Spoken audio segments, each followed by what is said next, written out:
สบายดีทุกคนมื้อนี้จีจะพามาเบิ่งชีวิตนักเรียน UWC หลังจากที่พวกเขาเลิกเรียนแล้วพวกเขาจะพากันเฮ็ดหยังแน่ซึ่งมื้อนี้เนาะจีก็มีแผนจะเฮ็ดแนวกินกับหมู่ก็เลยสิพาทุกคนไปเบิ่งน้ำกันว่าซุปเปอร์มาร์เก็ตอยู่นี่ห้างสรรพสินค้าอยู่นี่เป็นแนวใดซึ่งก็บ่ใกล้กับโรงเรียนซึ่งจะเป็นแนวใดนั้นไปติดตามชมพร้อมกันเลยและนี่คือบรรยากาศก่อนเขาจะออกไปนอกเนาะเขาก็ต้องมาที่หน้าโรงเรียน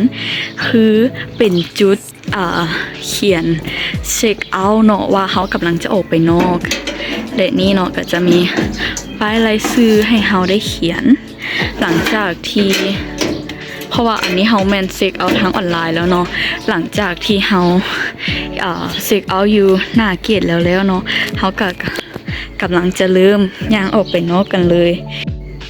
สิ่งหนึ่งเป็นสโลแกนของ UWC และนี่ก็คือเป็นวิวที่เขากำลังจะย่างออกไปนอกเป็นวิวค่อยคำยำแรง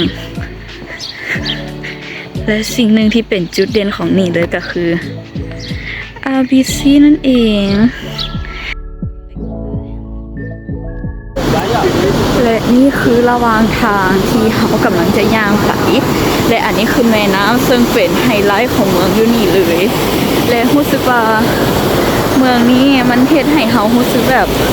ปลอดภัยนะทุกคนเป็นเมืองแห่งรถถีบแล้วก็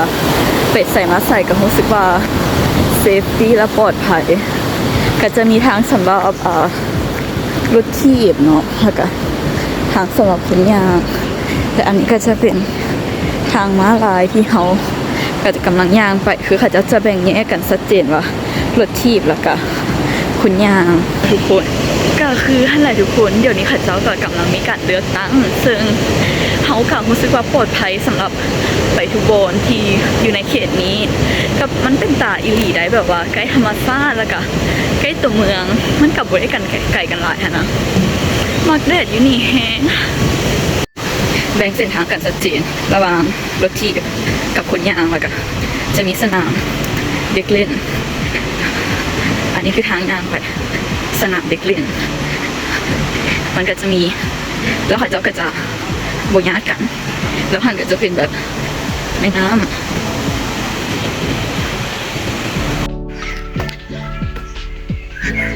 นี่คือบรรยากาศระหว่างทาง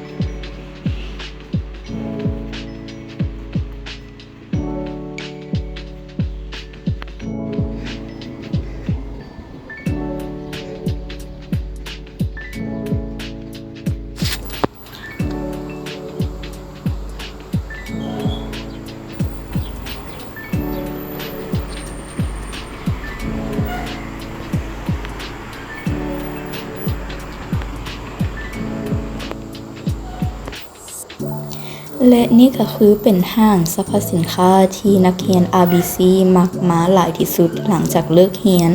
คนหนึ่งก็คือใกล้โรงเรียนแล้วก็สะดวกสบายแล้วชุมชนใกล้เขตนี้แม่นเขาเจ้าก็จะมักมานี่และนี้ก็คือโซนซีนไก่ของเฮาซึ่งมื้อนี้เฮาก็จะเอาเป็นพวกน่องไก่เนาะเป็นแบบ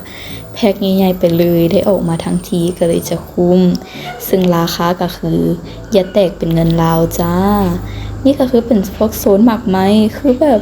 อยากกลับบ้านแบบรักษาสุขภาพทันทีเพราะหมักไม้อยู่นี่คือราคาค่อนข้างจะสูงเลยทุกคนแล้วเขาเจ้าขายแบบว่าขายเป็น1หน่วยต่อราคาเท่านั้นเท่านี้หั่นนะแบบบ่ได้ขายเป็นโลคือบ้านเฮาแล้วก็จะแบบจับเอาแล้วเฮาก็ออกมาเนาะนี่ก็จะเป็นห้างขายเครื่องเสื้อผ้ามันก็คล้ายๆคือบ้านเฮาเลยทุกคนและเฮาก็กำลังจะย้ายไปห้างใหม่เพราะว่าแบบได้ออกจากโรงเรียนมาทั้งทีแล้วก็คือต้องใช้โอกาสนี้ให้คุ้ม และนี้ก็คือเป็นห้างอันที่2เนาะ จะเป็นคล้ายๆคือกันแต่ว่าห้างนี้มันจะมีเป็นพวกแบบว่าเครื่องจะหลายกว่าโซนแม็กกี้เป็นแบรนด์ของแม็กกี้แต่ด้วยความที่ว่าต่างประเทศมันจะมีแบบเป็นอาหารแห้งให้เฮาไปปรุงน้ำกินเองค่ะนะจะมีหลายกว่าอยู่บ้านเฮาและนี่ที่โซนที่ประทับใจที่สุดก็คือโซนอาหารอาซีทุกคนพวกแบบเส้นผัดไทยอีหยังถึงมันจะบ่คล้ายคือแต่มันก็แบบว่าทดแทนไปได้ชั่วขณะและนี่คือหน้าตาของคนที่หาเกษียณเงินแล้วได้เวลาสมมาพาควรเฮาก็จะได้กลับสู่โรงเรียนเนาะทุกคนและช่วงนี้เป็นช่วงเดือนพฤษภาท้องฟ้าก็คือตะวันจะตกดินช้ากว่าปกติ 6-7 โมงก็คือยังมีแสงแดดอยู่นี่คือเป็นวิวหลังโรงเรียนใกล้หอพักของจีเป็นวิวแบบสายธรรมชาติต้องมักสุดๆวิวภูเขาวิวสวนดอกไม้นักเรียนสามารถมาย่างแล้วก็มาเล่นหลังจากเลิกเรียนได้เอาล่ะทุกคนหวังว่าทุกคนจะมักวิดีโอนี้และอยากให้จีเฮ็ดคลิปวิดีโอรีวิวอย่างแน่สามารถคอมเมนต์กันมาได้เด้อสำหรับมื้อนี้ขอลาไปก่อนบ๊ายบาย